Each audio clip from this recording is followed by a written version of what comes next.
আচ্ছা, তাহলে আমরা এখন আমাদের চিপের যে ফর্মুলা গুলো, ডেরিভেশন গুলো একটু দেখবো। তাহলে ডেরিভেশন বুঝতে হলে প্রথমে আমাদের একটু আগে ছবিটা দেখতে হবে। তাহলে এটা ধরো আমাদের একটা ওয়ার্ক পিস ছিল, ঠিক আছে? এই ওয়ার্ক পিস ধরো পুরো একটা ওয়ার্ক পিস। ওকে, তো এই ওয়ার্ক পিস থেকে আমি এইটুকু ডেপথ অফ কাটে একটু ম্যাটেরিয়াল সরাতে চাচ্ছি। ওকে, তো এটাকে আমরা নাম দিচ্ছি আনকাট চিপ থিকনেস 1, বা সময় ডেপথ অফ কাটও বলে। তো এখান থেকে যদি আমরা ম্যাটেরিয়াল সরাতে চাই তাহলে আমাদের একটা অবশ্যই একটা কি কাটার লাগবে। সো এটা ধরো আমাদের কাটার, ঠিক আছে? এটা ধরো একটা কাটার। কাটার এই এই শেপটাকে বলা হচ্ছে ওয়েজ শেপ। ওয়েজ শেপের একটা কাটার আমাদের এখানে আছে। এটা একটু মুছে পর শুরু করে দেখাবো। তো আমাদের ওয়েজ শেপের কাটার দিয়ে কি হবে, এই ধরো কাটারটা আমি এখানে প্লেস করলাম। তো আমাদের কাটারটার একটা কি থাকবে, কাটারটা যখন এটার উপর দিয়ে যাচ্ছে একটা শিয়ারিং প্লেন থাকবে নিশ্চয়ই। তো এই শিয়ারিং প্লেন বরাবরই আসলে আমাদের ম্যাটেরিয়ালটা কাটা হবে আর কি। এবার এই প্লেনে আমাদের শিয়ারিং স্ট্রেসটা ম্যাক্সিমাম। এইভাবে করে আমাদের ম্যাটেরিয়ালটা চলে যেতেছে, ঠিক আছে? সো ওইটাকে আমরা বলছি in the form of chips. তো এখানে আমাদের চিপের থিকনেস হচ্ছে তাহলে ধরো A2 কথার কথা। সো এই শিয়ারিং প্লেন যেটা দেখলাম, এই শিয়ারিং প্লেন ধরো আমি নাম দিলাম MM প্রাইম নাম। সো এই MM প্রাইমের যে অ্যাঙ্গেল তৈরি করতেছে, shearing plane angle beta, shearing plane angle beta বের করাই হচ্ছে আমাদের মেইন টাস্ক, এটাকে শিয়ার প্লেন অ্যাঙ্গেল।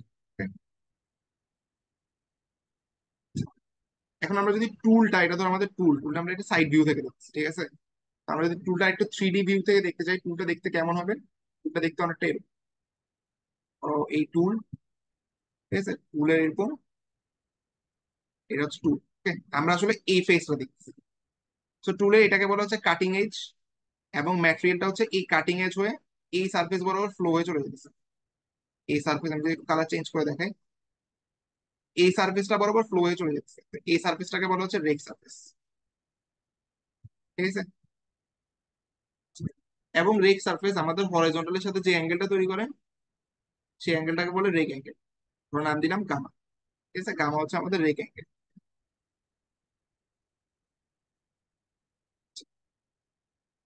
এখন দেখো, তো আমরা এখন প্রথম কাজ হচ্ছে আমাদের, আমরা বের করতে চাইতেছি হচ্ছে আমাদের যে শিয়ার প্লেন অ্যাঙ্গেলটা, শিয়ার প্লেন অ্যাঙ্গেলটা বের করতে চাচ্ছি। আরেকটা টার্মের সাথে পরিচিত হও, সেই টার্মটা হচ্ছে আমাদের জিটা। যেটাকে বলা হচ্ছে কোএফিসিয়েন্ট অফ, জানি কোএফিসিয়েন্ট অফ কাটিং বলে, ঠিক আছে? চিপ রিডাকশন কোএফিসিয়েন্ট, ঠিক আছে? এটাকে বলে chip reduction coefficient. Chip reduction coefficient হচ্ছে তোমার chip thickness divided by uncut chip thickness. Okay, uncut chip thickness এর একটা ফর্মুলা হচ্ছে feed rate into cutting angle, ঠিক আছে? এটা আমাদের আপাতত লাগতেছে না, আমি দেখে রাখলাম। তো আমরা এখন আহ একটা সম্পর্ক বের করার চেষ্টা করি। প্রথমে আমি একটা জিনিস করতে পারি। আমি ধরো এটা হচ্ছে পয়েন্ট এ থেকে আমাদের আহ ওয়ার্ক পিসের উপর একটা লম্ব টানলাম, নাম দিলাম ধরো AB। আমি পয়েন্ট এ থেকে আমাদের যে চিপের উপর একটা লম্ব টানলাম, নাম দিলাম AC। ওকে, তাহলে একটা জিনিস খেয়াল করো তো, AB। তাহলে একটা জিনিস খেয়াল করো তো, আমাদের AB ইজ ইকুয়ালস টু আসলে A1 না? এবং AC ইকুয়ালস টু আমাদের A2 না? ওকে, তাহলে আমি chip reduction coefficient zeta equals to কি AC বাই AB লিখতে পারি। আচ্ছা, আমি এখন দেখি কোনোভাবে আসলে এগুলোকে রিপ্লেস করতে পারি কিনা। আমি যদি একটু ভালো করে খেয়াল করি, আমার যাচ্ছে, আমি এটা এই পয়েন্টটা ধরে নাম দিলাম O, ঠিক আছে? আমি যদি একটু ভালো করে খেয়াল করি, দেখো তো AC ইকুয়ালস টু কি হচ্ছে। আচ্ছা, আগে ইজি ট্রায়াঙ্গেলটা দিয়ে শুরু। এই ট্রায়াঙ্গেলটার জন্য দেখো তো, এই যে আমি এখন যেটা লাল মার্ক করলাম, এই ট্রায়াঙ্গেলটার জন্য দেখো তো কি লেখা যায়। Sine of beta is equals to লম্ব ডিভাইড বাই অতিভুজ। লম্ব হচ্ছে AB, অতিভুজ হচ্ছে OA। সো আমি OA ইকুয়ালস টু লিখতে পারি কি AB সাইন অফ বিটা। তাহলে আমি এখানে ভুল করছি, AB equals to OA sine of beta লিখতে পারি। সো আমি এখান থেকে এবিটাকে রিপ্লেস করলাম, OA সাইন অফ বিটা, ঠিক আছে? এখন তুমি যদি একটু পরের ট্রায়াঙ্গেলটার দিকে খেয়াল করো, পরের সমকোণী যে ত্রিভুজটা এটা, এই সমকোণী ত্রিভুজটার জন্য দেখো তো কি হচ্ছে। আমাদের এই অ্যাঙ্গেলটা বের করতে হবে। সো এই অ্যাঙ্গেলটা ইকুয়ালস টু কি দেখো তো, যদি একটু ভালো করে খেয়াল করো জুম করে। প্রথমে আমরা এই অ্যাঙ্গেলটা বের করি। এই অ্যাঙ্গেলটা কতটুকু হবে? এই অ্যাঙ্গেলটা হচ্ছে আমাদের কি 90 মাইনাস বিটা না? ওকে, দেন আমাদের এই অ্যাঙ্গেলটা যোগ করতে হবে। এই অ্যাঙ্গেলটা কি আমাদের গামা না? তাহলে আমাদের যে এই টোটাল অ্যাঙ্গেল, এই টোটাল অ্যাঙ্গেলটা কি দাঁড়াচ্ছে? টোটাল অ্যাঙ্গেলটা দাঁড়াচ্ছে 90 মাইনাস বিটা প্লাস গামা। ওকে, তো আমরা যদি এখন সেম এইটার জন্য তোমার সাইন ট্রায়াঙ্গেল ইউজ করি, তাহলে এ বরাবর হচ্ছে ও, এ বরাবর এ বরাবর সি, আমরা লিখতে পারতেছি কি sine of 90 minus beta plus of gamma. লম্ব, লম্ব হচ্ছে এসি, অতিভুজ হচ্ছে ও এ। এখান থেকে এসি ইকুয়ালস টু কি লিখতে পারবো? O A, O A into দেখো, এটা যদি আমাদের কোঅর্ডিনেট হয় তাহলে ফার্স্টে 90 মাইনাস বিটা প্লাস গামা, তুমি এখান থেকে কস দিতে পারবো কি বিটা মাইনাস গামা, তাই না? ওই জিনিসটা আমরা এখানে বসাচ্ছি, এসি এর জায়গায় আমরা লিখতে পারবো O A, O A cos beta minus of gamma. O A যদি ক্যান্সেল আউট হয়ে যায় দেখো, তাহলে তুমি এখান থেকে জিটা, তোমার চিপ রিডাকশন কোএফিসিয়েন্ট লিখতে পারতেছো cos beta minus of gamma divided by sine of beta. এই সম্পর্কটা আমাদের একটু পরে লাগবে। আচ্ছা, তো এখান থেকে দেখো আমরা চাইলে কি করতে পারি, এরপর ইসি এরপর আসলে আর বোঝার কিছু নেই। এখান থেকে ভাঙি, আমরা উপরের পার্টে লিখতে পারবো কি কস বিটা, তারপর হচ্ছে তোমার cos gamma plus sine beta sine gamma, নিচের পার্টে সাইন বিটা। সাইন বিটা কাটা যায়, সাইন বিটার কস বিটা মিলে কট বিটা। তো তুমি লিখতে পারবা কি, লিখতে পারতেছো তোমার আহ কট বিটা, বা এখান থেকে লিখলাম কস গামা, ধরো কথার কথা cos gamma divided by cot of beta, gamma divided by cot of beta plus লিখতে পারতেছো সাইন অফ গামা। ঠিক আছে, ইজ ইকুয়ালস টু জিটা। আচ্ছা, এখন দেখো, তো তোমার মেইন মেইন মাথা ব্যথা হচ্ছে বিটা বের করার। ঠিক আছে, তুমি আসলে বিটা বের করতে চাইছো শিয়ার প্লেনের সারফেসটা। তাহলে তুমি এখান থেকে লিখতে পারবা, তুমি লিখতে পারতেছো cos gamma divided by cot of beta is equals to zeta minus of sine gamma. তাহলে তুমি এখান থেকে লিখতে পারতেছো cot of beta equals to হচ্ছে cos gamma divided by zeta minus of sine gamma. কি ভুল করলাম? হ্যাঁ, আমি এটা ভুল করছি। cos by sine, cos by sine মানে তো উপরে কট বা নিচে টেন, তাই না? নিচে tan, ঠিক আছে, নিচে টেন। তাহলে আমি এখান থেকে লিখতে পারবো beta is equals to tan inverse of cos gamma divided by zeta minus of sine gamma.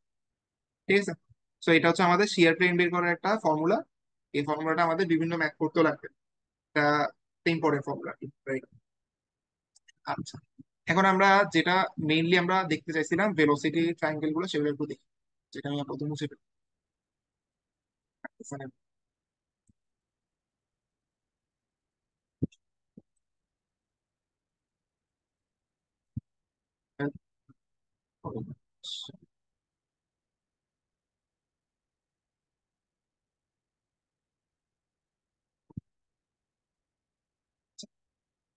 তাহলে আমরা এখন আবার যদি একটু আমাদের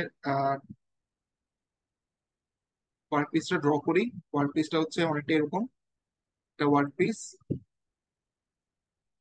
একটা ওয়ার্ক পিস, ওয়ার্ক পিসের যে অংশ চলে যেতেছে ওটাকে আমরা এইভাবে ডট দিয়ে দেখাই। এটা হচ্ছে আমাদের একটা ওয়েজ শেপের টুল। আচ্ছা, এই শেপটাকে আসলে ওয়েজ শেপ বলে, ঠিক আছে? আমি হয়তো উল্লেখ না করতে পারি, খেয়াল করে মাঝে মধ্যে যদি ওয়েজ শেপ বলি বুঝো যে এই টাইপের শেপ। আচ্ছা, সো ওয়েজ শেপের একটা টুল যার ব্রেক অ্যাঙ্গেল হচ্ছে গামা, ব্রেক অ্যাঙ্গেল হচ্ছে গামা, ওর শিয়ার প্লেনটা হচ্ছে এ বরাবর। সো আমাদের যে ম্যাটেরিয়ালটা শিয়ার প্লেন বরাবর চলে যেতেছে। সো এটা ধরলাম ও, এটা আচ্ছা ওগুলা আমাদের সাথে করা লাগবে। ঠিক আছে, এটা হচ্ছে আমাদের শিয়ার প্লেন। শিয়ার প্লেনটা অ্যাঙ্গেল তৈরি করতেছে বিটা। ঠিক আছে, শিয়ার প্লেনটা অ্যাঙ্গেল তৈরি করতেছে ধরো বিটা, বিটা। ঠিক আছে, আচ্ছা, এখন দেখো আমাদের যে টুল, আমাদের টুল মুভ করতেছে এ বরাবর। ঠিক আছে, তাহলে টুলের রেসপেক্টে আমাদের ওয়ার্ক পিসের রিলেটিভ ভেলোসিটি কোন দিকে থাকবে? নিচ বরাবর না? তো এটা হচ্ছে আমাদের ভিসি। ভিসিটা কি? ভিসিটা হচ্ছে relative velocity of work piece with respect to tool. ঠিক আছে, তো তো বুঝছো, বা টুল যদি বরাবর মুভ করে রিলেটিভ ভেলোসিটি তো অপোজিট দিকে থাকে। এখন দেখো, আমাদের যে শিয়ার প্লেনের একটা ভেলোসিটি আছে শিয়ার প্লেন বরাবর, সেটাকে আমরা বলছি ভিএস। ঠিক আছে, শিয়ার প্লেন বরাবর একটা ভেলোসিটি আছে, ওটাকে আমরা বলতেছি ভিএস। আর আমাদের যে চিপটা কোন বরাবর আমাদের মুভ করে, চিপটা মুভ করে হচ্ছে আমাদের রেক সারফেস বরাবর। সো রেক সারফেসের দিকে আমাদের চিপটা ফ্লো করতেছে। তো চিপটা যে ফ্লো করতেছে ওই ভেলোসিটিকে আমরা বলতেছি চিপের ফ্লো ভেলোসিটি ভি এফ। ঠিক আছে। আচ্ছা, ওকে, ভালো কথা। এবার একটা জিনিস দেখো, আমাদের এগুলো সবগুলো তো আসলে ভেক্টর না। আমাদের ভিসিটাও ভেক্টর, ভিএফটাও ভেক্টর, ভিএসটাও ভেক্টর। আমি চাইলে আসলে ভেক্টর গুলো কি করতে পারবো, এক জায়গা থেকে তুলে এনে আরেক জায়গায় বসাতে পারবো, কোনো প্রবলেম নেই। তাহলে একটা জিনিস চিন্তা করা আছে, আমাদের ভিএফটাই বরাবরই থাকবে। ঠিক আছে, আমি ভিএফ এর এই প্যারালাল বরাবর ভিএফটা ড্র করলাম। ভিএফ, এই অ্যাঙ্গেলটা কত দেখো তো, এই অ্যাঙ্গেলটা কত, এই অ্যাঙ্গেলটা হচ্ছে তোমার গামা, তাই না? এই অ্যাঙ্গেলটা হচ্ছে গামা। ওকে, এরপর দেখো ভিসি কাজ করতেছিল এই বরাবর, ভিসি কাজ করতেছিল এই বরাবর আমাদের ভিসি। দেন আমাদের যে ভিএস, ভিএস কাজ করতেছিল তোমার আহ ভার্টিক্যালের সাথে থিটা অ্যাঙ্গেল করে এই বরাবর ভিএস, তাই না? এই দেখো ভিএস এই জায়গায় ভার্টিক্যালের সাথে আমি একদম প্যারালালি ড্র করছি জিনিসটাকে। ঠিক আছে, তাহলে এখন দেখো, আমি যদি ট্রাইঙ্গেলের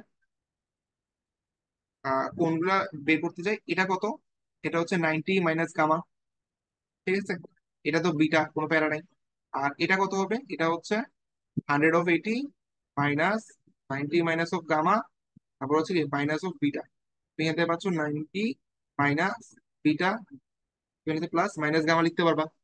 ঠিক আছে, এবার তুমি যদি সাইন রুল অ্যাপ্লাই করো, সাইন রুল অ্যাপ্লাই করলে কিছু দেখো, এটা হচ্ছে ভিসি, তাহলে VC divided by sine of VC এর অপোজিট অ্যাঙ্গেল কত হচ্ছে 90 minus beta minus of gamma.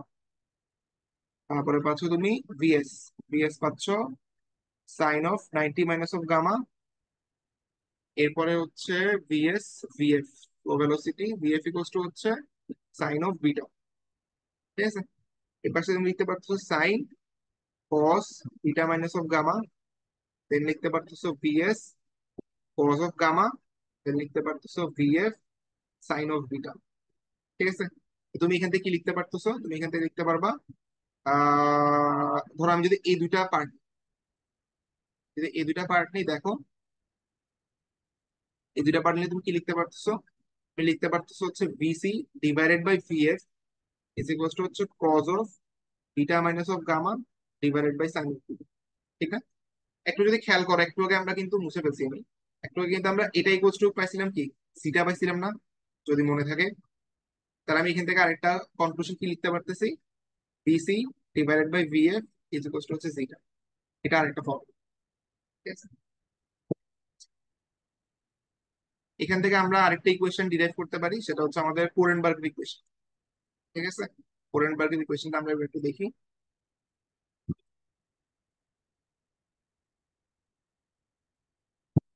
So আবার আমাদের সেই ছবিটা আঁকি।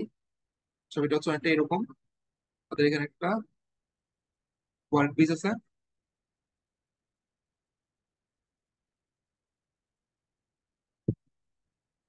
এই ওয়ার্ক পিস থেকে আমাদের একটা চিপ খসে পড়তেছে আমাদের কি প্লেন বরাবর, শিয়ার সারফেস বরাবর। ঠিক আছে, আমাদের একটা চিপ খসে পড়তেছে এভাবে শিয়ার সারফেস বরাবর, এটা হচ্ছে আমাদের টুল, হচ্ছে আমাদের টুল, যার রিয়ার অ্যাঙ্গেল হচ্ছে গামা। ঠিক আছে, এই অ্যাঙ্গেলটা হচ্ছে বিটা। ওকে, আমরা একটু আগে দেখছি আমাদের ওয়ার্ক পিসের রিলেটিভ ভেলোসিটি হচ্ছে কি, যদি আমাদের টুল যায় এ বরাবর, রিলেটিভ ভেলোসিটি কাজ করতেছে বিপরীত দিকে, তো রিলেটিভ ভেলোসিটি ভিসি এদিকে। আমাদের শিয়ার প্লেন বরাবর কাজ করতেছে ভিএস, এবং আমাদের যে রেক সারফেস বরাবর কাজ করতেছে তোমার বি এফ, ফ্লো ভেলোসিটি। ওকে, আচ্ছা, ওকে। এখন ধরো কথার কথা, উম, আমি আসলে ফ্রিকশনের কোনো ইফেক্ট আছে কিনা, ফ্রিকশনের কোনো ইম্প্যাক্ট আছে কিনা সেটা বোঝার চেষ্টা করতেছি। ঠিক আছে, আমরা তো জানি আসলে উল্টা কাটতেছে, ফ্রিকশন ইউজ করে তো কাটতেছে, তাই তো? এখন আসলে ফ্রিকশনের কিভাবে ইম্প্যাক্ট করে সেটা দেখার ট্রাই করবো। ধরে আমি আমাদের চিপের একটা ম্যাটেরিয়াল নিলাম, ছোট্ট ম্যাটেরিয়াল, সেটা হচ্ছে এম। ঠিক আছে, এমটা প্রথমে ধরো ওয়ার্ক পিসের ভিতরে ছিল, পরবর্তীতে এমটা আমাদের কোথায় চলে গেল, এমটা চলে গেল আমাদের এভাবে চলে আসলো আমাদের চিপের মধ্যে। ঠিক আছে, এমটা এভাবে চিপের মধ্যে চলে আসলো। আচ্ছা, তাহলে একটা জিনিস খেয়াল করো তো, আসলে আমাদের এখানে টুল যদি মুভ করে এই বরাবর, টুল ধরো মুভ করতেছে এই বরাবর, তাহলে আমাদের আসলে ফ্রিকশন ফোর্স কাজ করবে কোন দিকে? ফ্রিকশন ফোর্স কাজ করতেছে বিপরীত দিকে, তাহলে এই বরাবর আমাদের ফ্রিকশন ফোর্স, এবং তার সাথে পারপেন্ডিকুলারলি আছে আমাদের নর্মাল ফোর্স। একটা জিনিস খেয়াল করো তো, নর্মাল ফোর্সের কারণে কি, এটাকে যদি আমরা একটা গোল আকারে খুঁজতেছে চিন্তা করি, নর্মাল ফোর্স আসলে আমাদের সেন্ট্রিফিউগাল ফোর্সের মতো কাজ করতেছে না এই জায়গায়। তাহলে আমরা এফ ইকুয়ালস টু কি লিখতে পারছি দেখো, আমরা জানি নিউটনের সেকেন্ড ল থেকে minus of M DV by DT. Okay, তাহলে আচ্ছা এফ এফ এর মধ্যে থাকুক। আর নর্মাল ফোর্স, নর্মাল ফোর্স আসলে আমাদের এখানে কেন্দ্রমুখী বল হিসেবে কাজ করতেছে। তো আমি এন ইকুয়ালস টু লিখতে পারবো কি এম ওমেগা স্কোয়ার আর, বা M omega R into omega লিখতে পারি, omega R equals to V, M V into R omega জায়গায় লিখতে পারবো ডি থিটা বাই ডিটি, তাই না? ওকে, আর থিটা হচ্ছে আমাদের ওই যে কেন্দ্রীয় স্মরণাঙ্ক, ঠিক আছে, অ্যাঙ্গুলার স্মরণাঙ্ক। আচ্ছা, তাহলে আমি এখান থেকে তোমার eta equals to mu equals to কি লিখতে পারছি, মিউ ইকুয়ালস টু হচ্ছে এফ বাই এম। ঠিক আছে, সো মিউ ইকুয়ালস টু হচ্ছে minus of M DV by DT, নিচে হচ্ছে কি M P D theta by DT. ঠিক আছে, এম এম ক্যান্সেল আউট, আর D T DT cancel out, তাহলে তুমি এখানে লিখতে পারতেছো কি দেখো, মিউ থিটাকে যদি এদিকে পাঠাও, mu D theta equals to হচ্ছে মাইনাস ডিভি বাই ভি, তাই না? আচ্ছা, এখন তুমি যদি দোনো পাশে ইন্টিগ্রেশন করে দাও, তাহলে হচ্ছে কি হচ্ছে দেখো, ফার্স্টে আমাদের চিপটা ছিল কোন জায়গায়, আমাদের চিপটা ছিল ওয়ার্ক পিসের ভিতরে। সো ওয়ার্ক পিসে যখন ছিল, এটাকে যদি আমরা রেফারেন্স ধরি, তাহলে আমাদের ওয়ার্ক পিসে থাকাকালীন ওর অ্যাঙ্গেল ছিল 0, এবং ওর ভেলোসিটি কি ছিল, ওর ভেলোসিটি ছিল ভিসি। ঠিক আছে, যখন সে ওয়ার্ক পিস থেকে ঘুরে এই জায়গায় আসলো, তখন এই অ্যাঙ্গেলটা হচ্ছে pi by two minus gamma. এটা কেমন হয়েছে আমি আসলে বুঝিনি এই জিনিসটা, তো আমি আপাতত এটা মুখস্থ করছি। সেটা হচ্ছে অ্যাঙ্গেলটা হচ্ছে pi by two minus of gamma, এবং যখন সে চিপ আমাদের চিপের মধ্যে চলে আসছে, তখন কে ফ্লো ভেলোসিটি নিয়ে মুভ করতেছে না, তাহলে তখন হচ্ছে ভিএফ।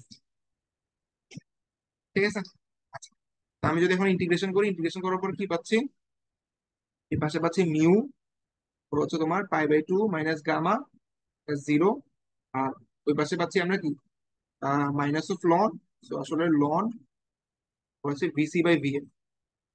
ঠিক আছে, লন ভিসি বাই ভিএফ।